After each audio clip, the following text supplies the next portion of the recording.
The kitchen was heavy with the acrid smell of burnt toast, clinging to the air and catching in my throat as I stared at the message glowing on my wife's phone. You'll never be her real dad. Stop pretending. My hands shook, the phone slipping against my clammy palms. 10 years of marriage, a decade of shared mornings and nights, laughter and tears, promises whispered in half-lit bedrooms, and now all of it felt fragile, shattered by a single line. I thought of Lily, my daughter, the little girl whose hand I had held through playgrounds, bedtime stories, and scraped knees since she was 2. My chest tightened, a slow, relentless squeeze that made it hard to breathe. I placed the phone gently on the counter, its screen still glowing, the words etched into my mind like fire. The house felt impossibly silent. The refrigerator hummed faintly, and outside, crickets chirped in the darkness. Upstairs, Sarah was putting Lily to bed. I could hear her gentle voice through the monitor, soothing, melodic. I wanted to rush up, to demand answers, but my legs refused to move. A seed of doubt began to fester, poisonous and insistent. Could this be a mistake? A cruel prank? But the sender's name burned on the screen: Mark. Mark, her high school boyfriend, the one she had promised she'd never speak to again. The memory of last month's dinner party surged into my mind. Mark had appeared uninvited, lingering by the punch bowl, eyes following Sarah in a way that had made me uneasy. At the time, I'd dismissed it as harmless nostalgia. Now his sly grin twisted in my memory, sinister and deliberate. Had I missed the signals, the late-night calls, her sudden need for distance after arguments, the way she had started locking her phone? Each recollection felt like a needle, stabbing through my trust and leaving it bleeding.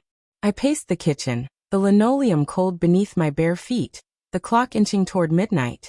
This message wasn't merely a betrayal, it was a theft of my place as Lily's father, the life I had devoted myself to building. Anger flared hot and immediate, yet underneath it lay a deeper ache. Love. I still loved her, her crooked smile, the off-key humming as she cooked. Could I confront her without destroying everything? The stairs creaked and Sarah appeared, her silhouette framed by the dim hallway light. She froze, eyes widening briefly, then narrowing into wariness. "Why are you snooping?" she asked, low and accusing. Her words cut sharply, twisting the roles of victim and intruder. But I needed clarity. I held up the phone, now dark but haunted by the memory of its words. Her face drained of color, her arms folding defensively. "It's not what you think," she said, but the tremor in her voice betrayed her calm. I stepped closer. "Then explain it. Tell me, who's her?" "Lily. She's mine, isn't she?" The words ripped from me, jagged and raw.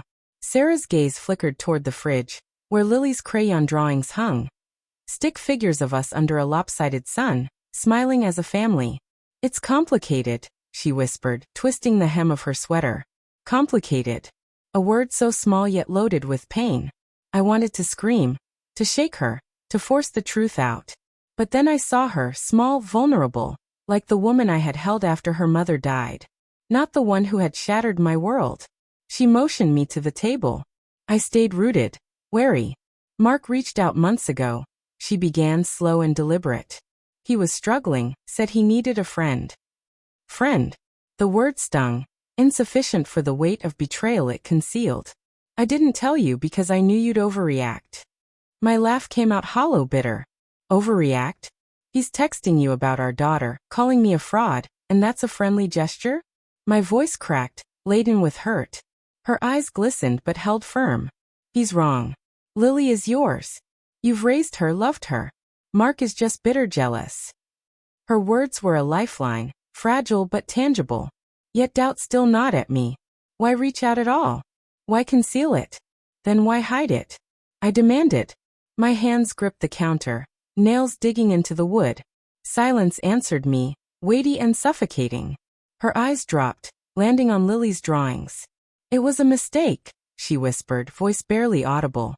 "A few weeks ago, after we argued, I met him for coffee. Nothing happened. I swear." Her words tumbled in desperation, painting fragments of a hidden life, stolen moments, whispered confidences, a chink in the armor of our vows widening into a gaping fracture. "Nothing happened? You sneak around with your ex, and I'm supposed to believe that's nothing?" The kitchen seemed to shrink, walls pressing inward as the air thickened with betrayal. Upstairs, I thought of Lily, peaceful in sleep, unaware of the storm below. "Stop it," Sarah pleaded, her hands reaching for me. "I told him to leave me alone. That text, he's lashing out because I rejected him." Her eyes pleaded, yet her twitching fingers, her inability to meet my gaze, betrayed her. There was more she wasn't saying. The phone buzzed again, sharp and urgent. It was like a gunshot in the quiet night. I grabbed it before she could. Mark's message glowed. "You can't keep lying to him. Tell him the truth about us." My vision blurred as my heartbeat thundered in my ears. The truth.